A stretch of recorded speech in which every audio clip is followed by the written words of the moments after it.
The night Marcus Hale defended a woman he barely knew, he wasn't thinking about consequences. He wasn't calculating what he had to lose, or imagining what the next morning might bring. He was just a 38-year-old man with grease under his fingernails, sitting at the wrong end of a long, bad day, watching something ugly unfold in front of him while everyone else looked away. That decision, impulsive, quiet, and entirely without strategy, would dismantle every wall he had spent the last 5 years building around himself. Not with a crash, with something slower and more total, like water finding every crack in concrete, until the whole structure simply gives. Marcus had not always been the man in the corner booth nursing black coffee at midnight. There had been a version of him, years earlier, who walked into rooms with blueprints rolled under his arm and equations dancing behind his eyes. A version who believed that if you built something precise enough, something that moved with purpose and sang at high speed, the world would take notice. He had been that man, and then, with a thoroughness that still impressed him in its cruelty, the world had taken everything he had built and handed the credit to someone else and handed him the debt. The company folded. His partner disappeared with the intellectual property and a handshake agreement worth nothing in court. Marcus lost the funding, the prototype, the investors, and eventually the apartment, the savings account, and the marriage, in roughly that order. His ex-wife, Dana, had not been unkind about it. She had simply grown tired of loving a man who had stopped believing he was worth loving. She took their daughter, Lily, and moved 2 states away to her sister's house, and Marcus did not fight it because he was too ashamed of what she would be moving back into. A garage on the eastern edge of the city, a cot in the back room, a life that had narrowed itself to the width of a wrench. The garage was his now technically. He had bought it from a retiring mechanic named Doyle, with borrowed money and a payment plan that ran another 4 years. The name on the sign out front still read Doyle's Auto Repair, because Marcus had never found the time or the money to change it, and somewhere in the back of his mind he thought he probably didn't deserve a sign with his own name on it yet. He opened at 7 every morning and closed whenever the last car was done, which was usually well past 10 at night. His clientele had shifted over the years. The regular neighborhood customers, the teachers and nurses and delivery drivers, those he liked. They brought him sandwiches sometimes, or left good reviews that almost no one read. The other customers, the ones who drove in from the wealthier neighborhoods to the north because his labor rates were lower. Those were the ones who left him feeling scraped clean. They talked on their phones while he explained the repairs. They questioned every line on the invoice. One man had once asked Marcus, standing right in front of him, whether he could trust a place like this to do quality work. Marcus had handed him back his keys without a word and asked him to find another shop. The man had called him unprofessional. Marcus had eaten a cold sandwich in the back room and tried to remember the last time he had felt something other than tired. The call from the bank came on a Wednesday, at 5:15 in the afternoon. While Marcus was flat on his back under a rusted pickup truck and listening to the radio play a song he used to love. The woman on the line was professional and not unkind. She explained that the balloon payment on his loan was due in 22 days, and that the balance outstanding was significant enough that if it remained unpaid, the bank would be required to begin proceedings. Marcus asked her to clarify what proceedings meant. She told him. He thanked her and hung up and lay there under the truck for a long moment, watching a slow drip of transmission fluid fall from a cracked seal in a thin, copper-colored line. He thought about calling Dana. He thought about calling his brother in Phoenix. He thought about eating the rest of the sandwich in the mini-fridge.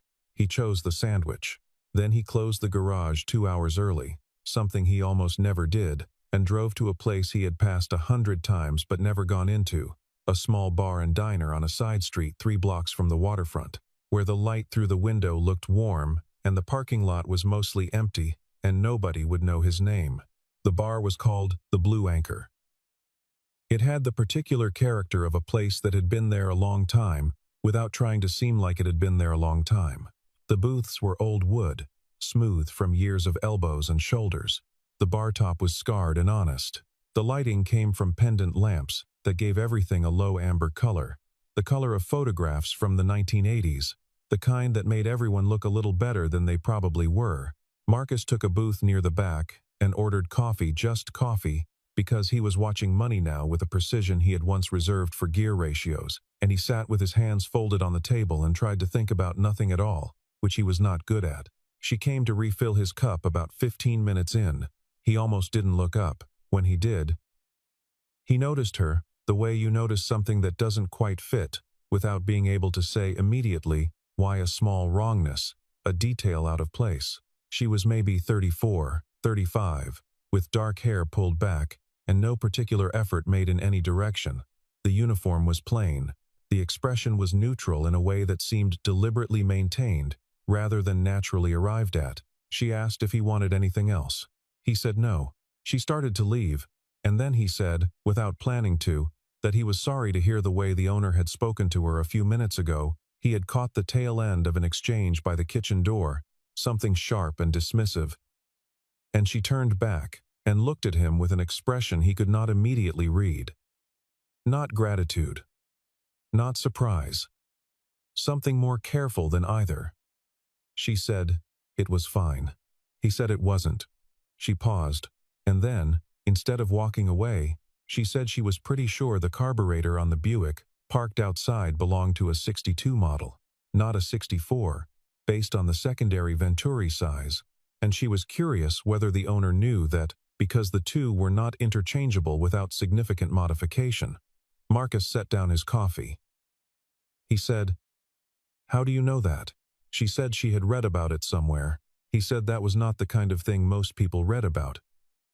She smiled, very slightly, at the table, and then said she would check back in a few minutes, and was gone. They talked in intervals after that. Her passes through the room, his refills, and each time she came by, the conversation moved somewhere he did not expect. She asked about compression ratios on older American V8s. She knew about the failure modes in early electric motor controllers. She asked him, at one point, what he would change about the standard suspension geometry in current performance vehicles if weight were no constraint, and he found himself sketching an answer on a napkin before he caught himself and looked up, slightly embarrassed, and she was watching him with an expression that was entirely different from the neutral mask she wore the rest of the time. It was focused, interested, the kind of look that cost something to give. He asked her name. She said, Elena. He told her his. She said she knew she had heard the owner call him by name when he came in. He asked if she had always been interested in engineering. She was quiet for a long moment. Then she said she had been interested in building things since she was a child, and that somewhere along the way, she had learned that most people found it easier to dismiss what she could do than to take it seriously. He said he understood that feeling. She said she suspected he did. Then someone at the front of the room knocked a glass off the bar, and she left to get a mop, and Marcus sat in the amber light, thinking that this was the strangest and most awake he had felt in a very long time. He was still thinking about that when the group came in. There were 4 of them, 3 men and a woman, and they brought with them the particular energy of people who are used to being the most important presence in any room they enter. They were dressed in the kind of casual wealth that required significant effort to assemble. The watches, the shoes, the coats, the loudest of them. A broad man in his mid-40s, with the bearing of someone who had made money fast and had not yet learned to be comfortable with it, sat down at the nearest large table and signaled for service with the specific gesture of a man who has never had to wait. Marcus recognized the type.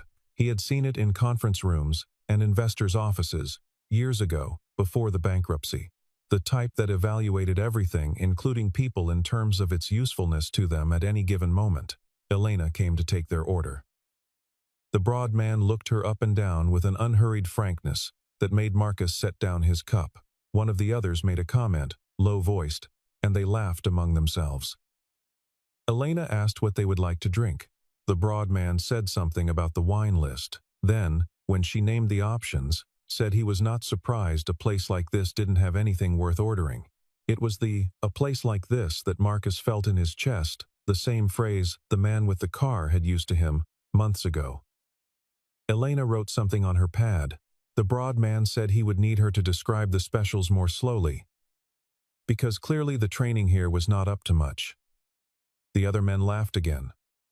The woman with them looked at her phone. Elena described the specials. Her voice was even. Her face gave nothing away. Marcus had his hand flat on the table and was pressing down slightly without noticing. The bottle of red wine arrived the least offensive on the list. She had recommended it carefully, and as Elena set it down, one of the men shifted sharply in his seat, a movement that may or may not have been intentional, and the bottle caught the edge of a glass, and a dark stain spread across the sleeve of the broad man's coat. The sound of silence in the room was immediate and total. The broad man stood up slowly, and his face had changed into something that had nothing performative about it. He looked at the stain. He looked at Elena. He said, in a voice that carried clearly across the whole room, that she had just ruined a coat that cost more than she would earn in 6 months, and that people like her had no business pretending they could handle work that required competence. The owner appeared from behind the bar and began apologizing before he even reached the table. The other customers were studying their food, their drinks, the middle distance. No one moved. The woman with the group glanced up briefly from her phone, registered the scene, and looked back down. Marcus stood up. He did not stand up loudly or dramatically. He pushed back his chair, stood to his full height, and walked across the room at an ordinary pace. And when he arrived at the table, he looked at the broad man and said, clearly and without raising his voice, that he would need to apologize. The broad man turned to look at him with an expression of pure, uncomprehending amusement, the way someone looks at an animal that has wandered onto a tennis court. He asked what Marcus had said. Marcus repeated it.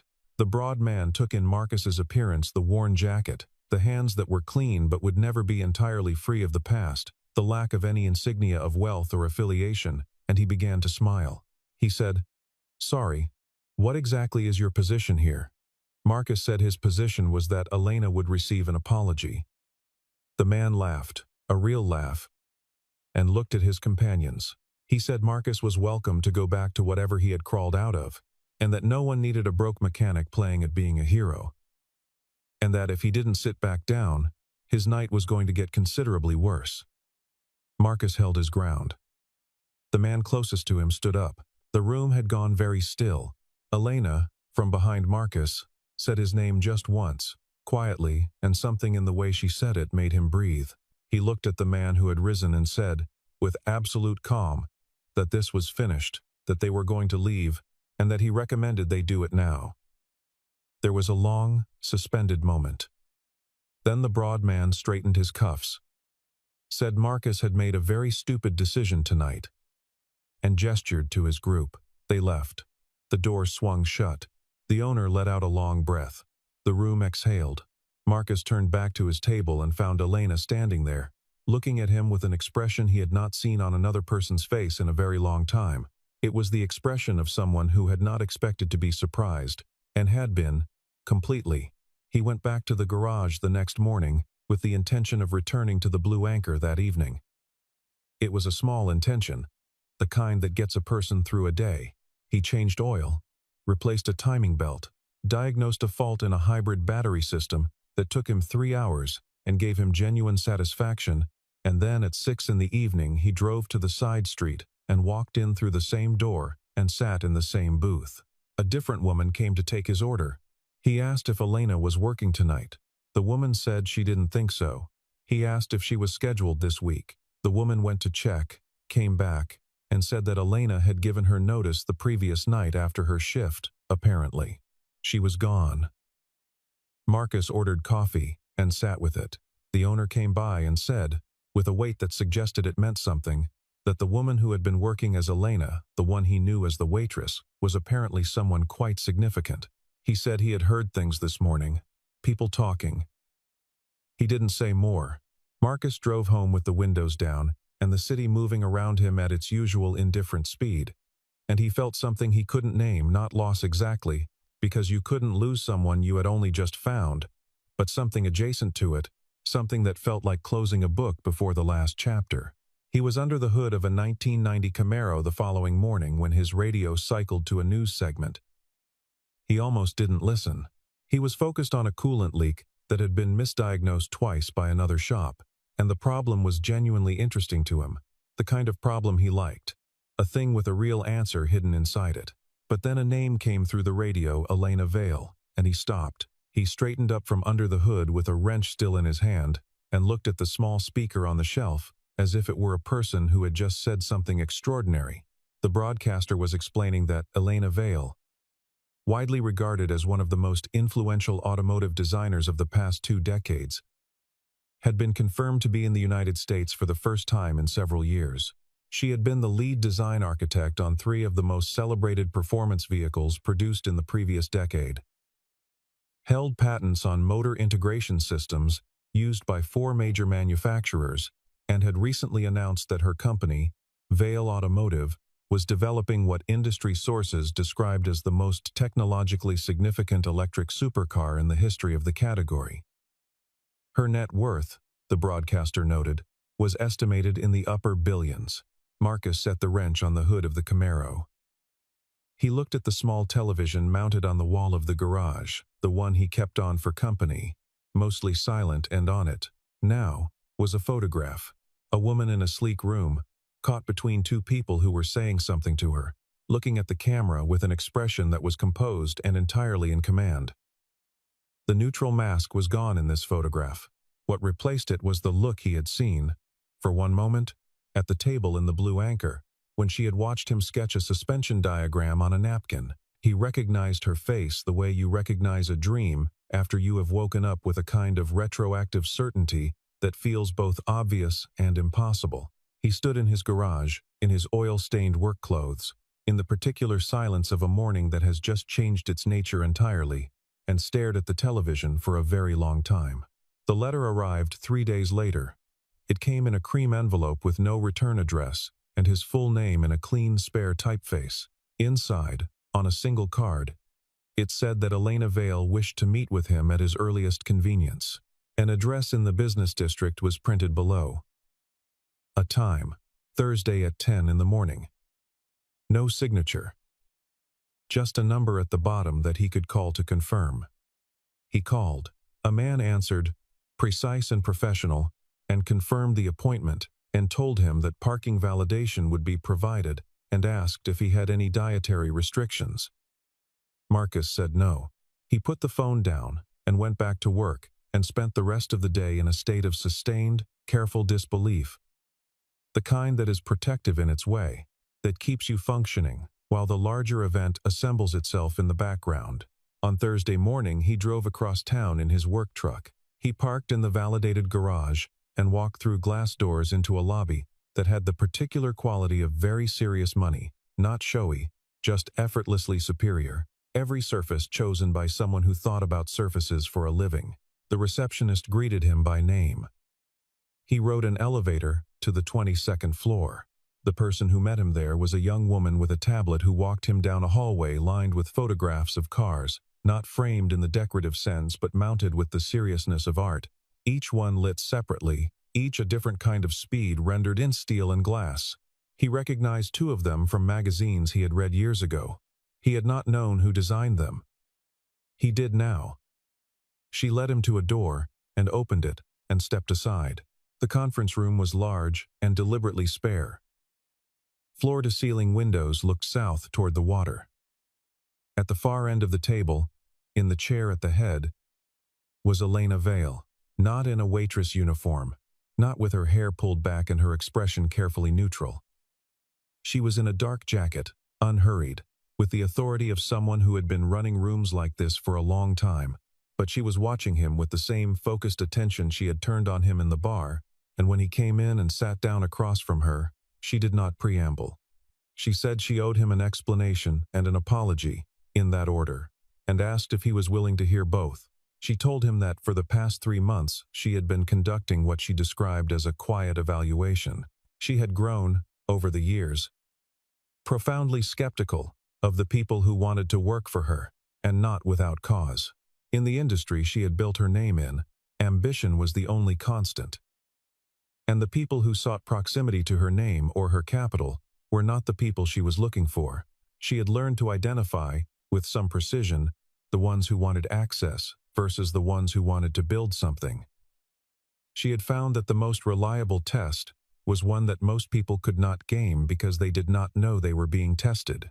She had spent time in ordinary places, presenting as an ordinary person, and she had watched how people behaved when there was nothing to be gained. She had worked 3 different service jobs over the course of the evaluation. Most of what she had seen had confirmed her existing beliefs, and then she had come to the Blue Anchor. She said he was the only person who had intervened on her behalf, who had absolutely nothing to gain by doing so.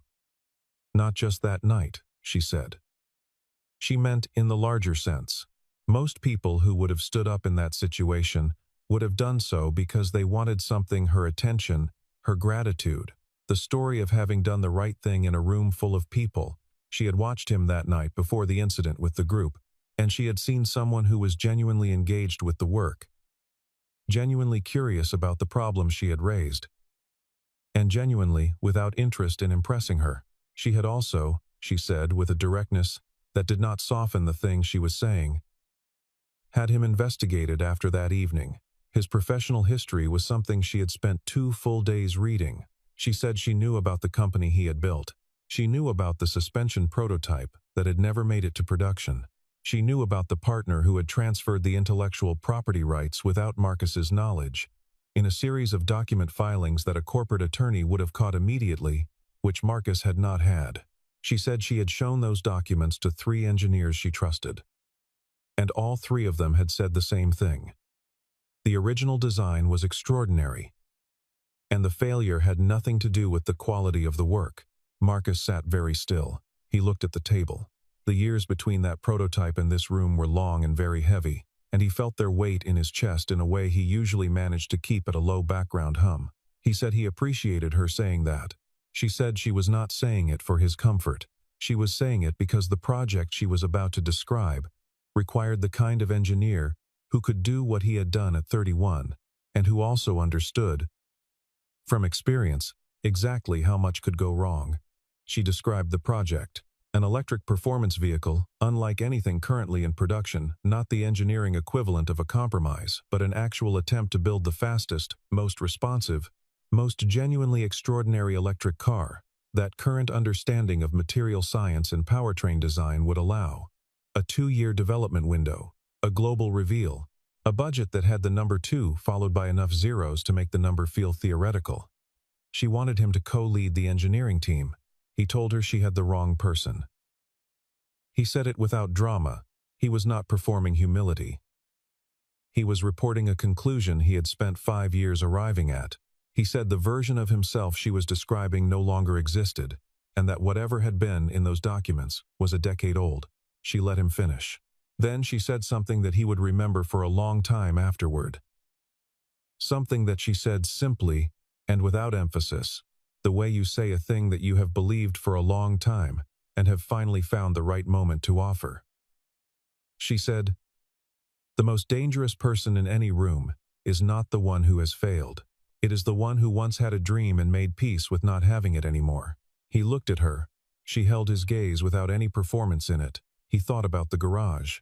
He thought about the payment plan, and the cold sandwiches, and the customers who asked if a place like this could be trusted. He thought about Lily, 2 states away, growing up with a father who had decided he was finished. He said he needed a day. She said she would wait. He said yes on Friday evening. He called the number on the card and said he was in. And the man on the other end said he would send details, and that was that. The next 2 weeks were the strangest of his adult life. He still opened the garage every morning. He still worked on cars because the payment plan still existed and because it was the honest thing to do. But the world around him had shifted in some way he could not quite locate, as if the same objects were arranged in a slightly different configuration, and the light was coming from a new angle.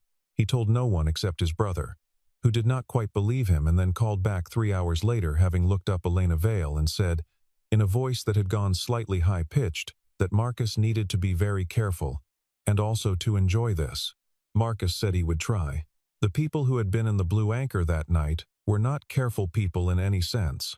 The broad man, his name was Douglas Crane, a regional real estate developer with several failed luxury projects behind a wall of rebranded companies, had not thought about the incident at the bar for more than 20 minutes after leaving. Men like Douglas Crane moved through the world on the reliable assumption that the people beneath them stayed beneath them. What he did not anticipate was the camera. The Blue Anchor had a security system, modest but functional, and the footage of that night had been requested by a journalist covering the announcement of Marcus's appointment at Vail Automotive. The story, when it ran, had a clarity that made it very hard to look away. A man in an oil-stained jacket standing up in a bar, while four well-dressed people laughed at him.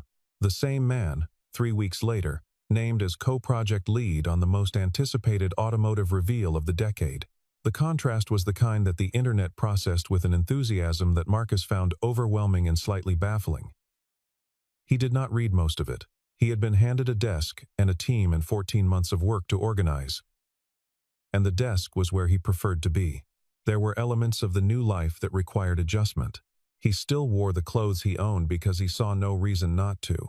And the first time he walked into Vail Automotive's design building in his usual jacket and work boots, he was aware of the precise quality of the attention this attracted.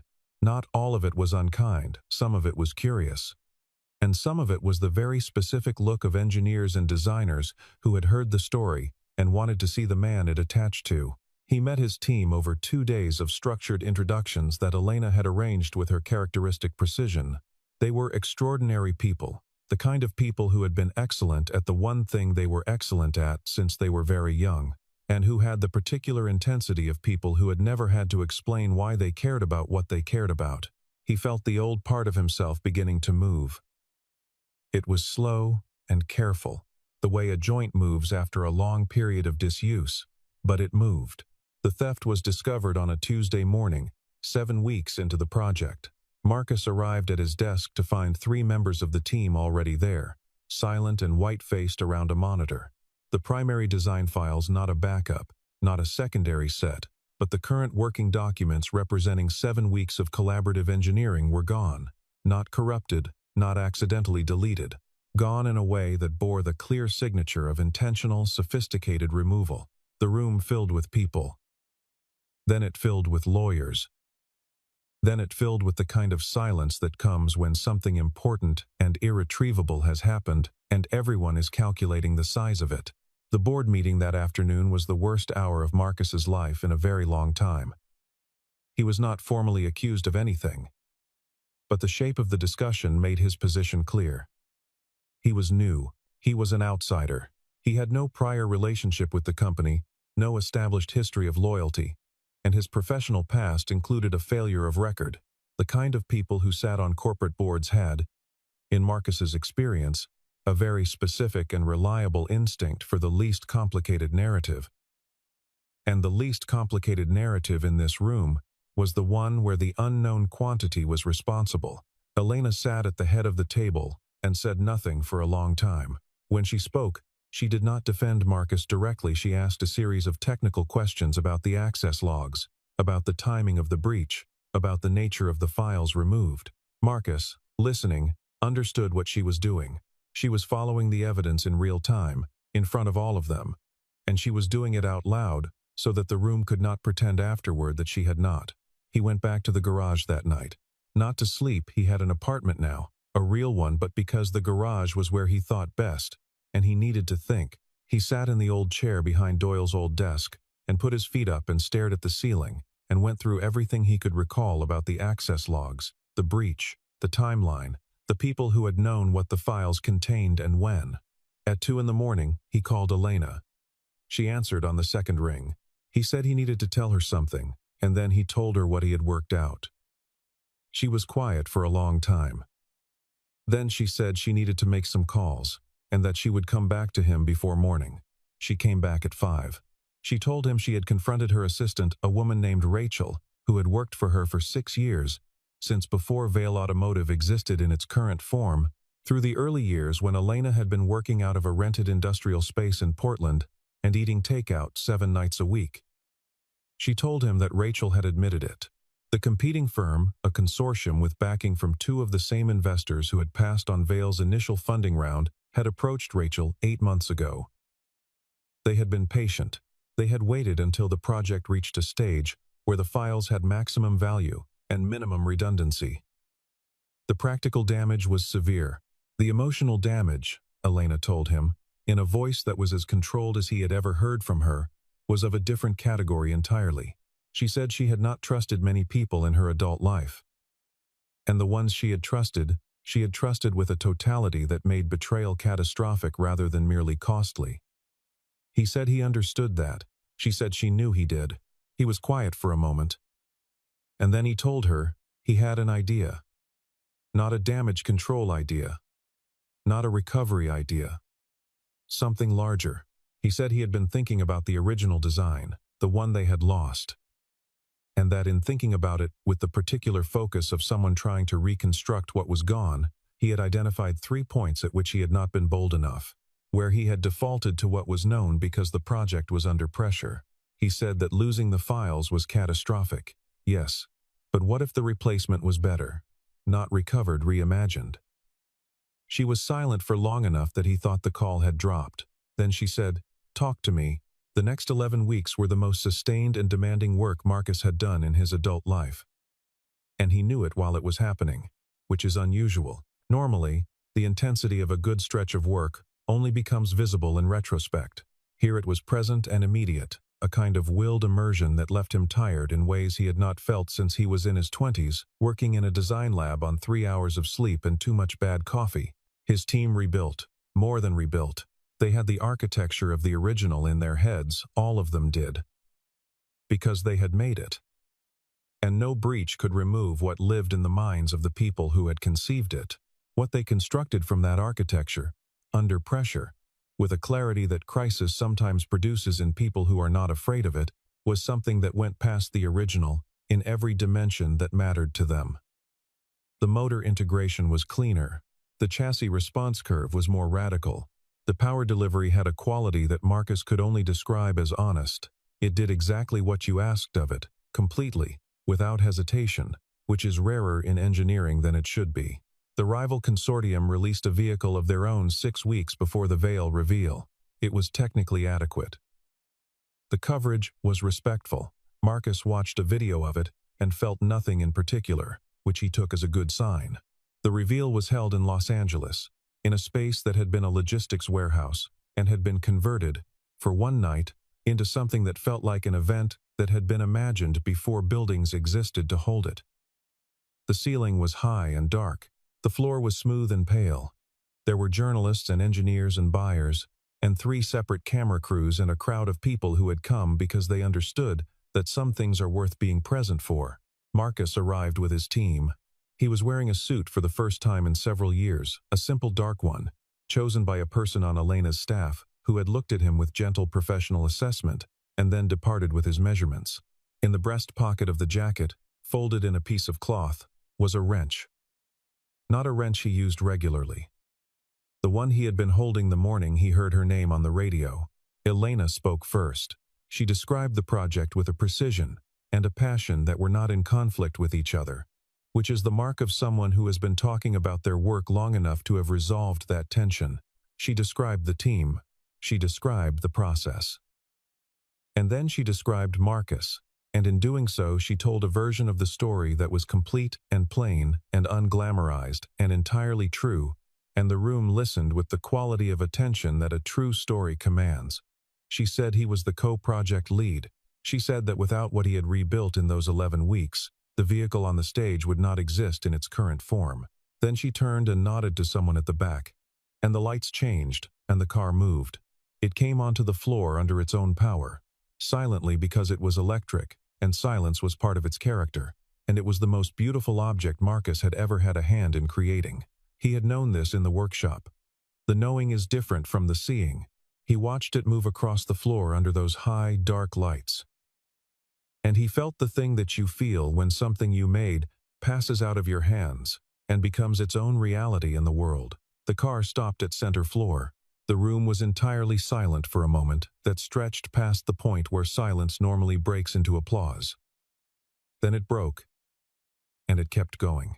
He stood at the edge of the stage afterward while people moved around him with the energy of a room in which something significant has happened.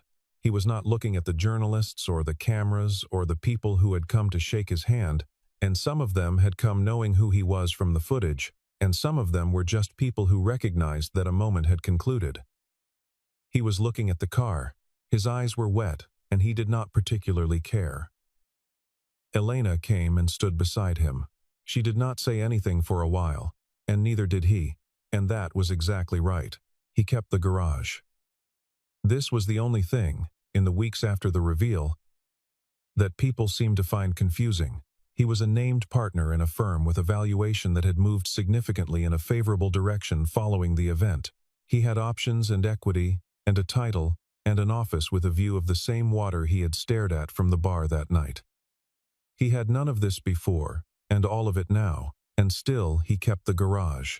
He told people it was for the space, which was partially true, the open floor and the high ceiling, and the particular quality of light that came through the bay doors in the late afternoon. What he did not explain, because it was harder to explain, was that the garage was where his understanding of the work lived in its most essential form. You can learn a great deal about an engine in a design room. You learn a different thing under it. He did not want to stop learning the second thing. He changed the sign. It had been 9 years since he had looked at Doyle's auto repair and felt anything other than a flat, accepting neutrality. He had the old sign taken down on a Thursday morning, and the new one painted by a woman in the neighborhood who did lettering and who seemed to understand intuitively that this mattered when up by noon. It read, Hale and Vale Engineering. The "and" between the names was slightly larger than the rest of the letters, which Marcus had not asked for, but which seemed, when he saw it, correct. The training program started 3 months later. Marcus had seen enough of the city to know which neighborhoods were not sending their young people into engineering, and not for lack of capability. He had been a young person in one of those neighborhoods, and the thing that had found him had been a teacher who had seen something and had taken the time to point at it and say, this. He built the program out of the garage, not as a secondary use of the space, but as its primary one, the thing the space was now for. The bays were still functional, and the lifts still worked. And on Saturday mornings, the garage filled with teenagers from 4 different schools, some of them drawn in by a teacher, some by a friend, and a handful by a simple curiosity about the sign with the 2 names on it.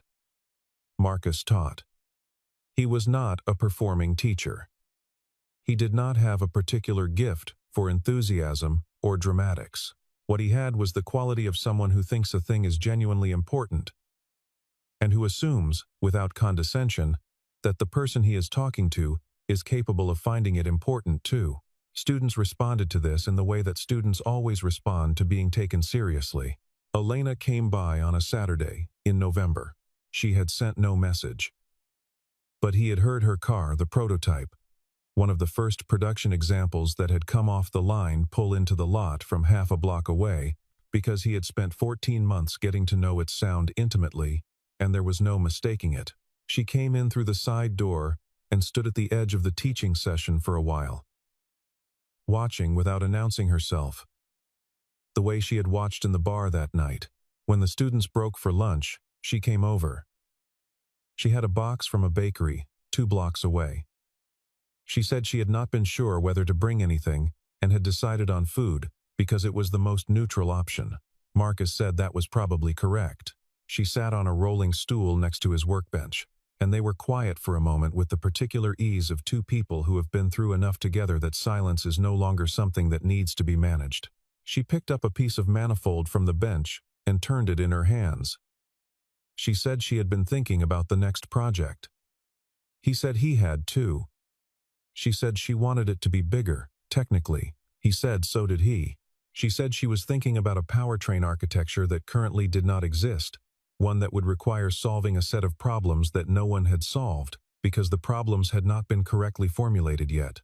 He reached past her and picked up a notebook from beside the vise and opened it to a page he had been working on. She looked at what was on the page. She did not say anything for a long time. He watched her read. Outside, in the lot, 2 students were arguing good-naturedly about something, and the November light was the particular flat silver of a coastal afternoon before the clouds commit to rain. She set the notebook down and looked at him. She said that what was in the notebook was the correct formulation of the problem. He said he thought so. She asked how long he had been working on it. He said 3 weeks, mostly at night. She said she had been working on the same question for 2 months and had not gotten where he was in 3 weeks. He said she had been busy. She said that was not the explanation and he knew it. He said he probably did. She said they needed to get a team together. He said he would call some people. She said she would have the contracts ready by Monday. He said he was available Monday. She said good. Then she reached down and took a piece of pastry from the box and handed him one and said, "Don't wait 10 years before you trust the next thing you believe in." He said he had been thinking about that. She said she knew. The first prototype of the second project ran on a Thursday in February, 8 months later, in a test facility outside the city, where the road was long and straight, and there was nothing for miles in any direction except the kind of flat, clean horizon that makes a high-speed run feel like a statement. Marcus stood at the edge of the road with a stopwatch and a radio and watched it go. It was faster than the first one. It was different in character, something that he was not sure he could explain in words that were not also engineering terms, something about the way it moved that felt like a question answered at full throttle. He marked the time. He called it in. He stood on the road in the February cold and watched the test vehicle shrink against the horizon until it was a small, bright point, and then turned and began to walk back to the facility because there was work to do. There is a version of the story of Marcus Hale in which the important thing that happened to him was meeting the right person at the right moment. In that version, the story is about luck and circumstance and the mathematics of proximity. But the people who worked alongside him, the engineers, the students, the handful who had known him before and after told it differently when they told it at all. They said the change had not happened when he walked into the Blue Anchor, or when he stood up in that room, or when his name appeared beside hers on a building. They said it had happened somewhere in the quiet of those years in the garage, in the long patience of a man who had kept his standard without having a reason to, who had remained exactly what he was in the absence of any reward for being it. The moment in the bar was not the cause, it was the evidence. It was the thing that a life of small, unobserved choices had been building toward. A single action that was only possible because of everything that had led to it and everything that had been preserved. He still ate sandwiches sometimes, in the garage, late at night when the students were gone and the bays were quiet. Not because he had to, because some habits belong to you in a way that prosperity doesn't touch.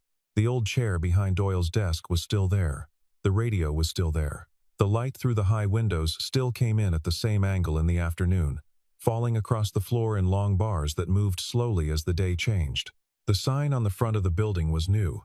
Everything else was exactly where he had put it. On a Thursday evening in early spring, the first prototype of the first project, the car that had crossed the reveal floor in Los Angeles to a silent room that then erupted, was brought out for a final drive before it was transferred to a museum collection in Geneva. Marcus drove it. He took it out onto the coast road south of the city, where the road curves away from the industrial edge of the harbor and opens into the long, clean stretch where the Pacific comes into view on the right and the hills pull back on the left and the evening light turns everything the color of hammered copper. He drove it at speed, not recklessly but fully. The way the car was made to be driven, and the sound of it, even electric, even silent in the technical sense, was enormous in the way that only things built entirely to a purpose are enormous.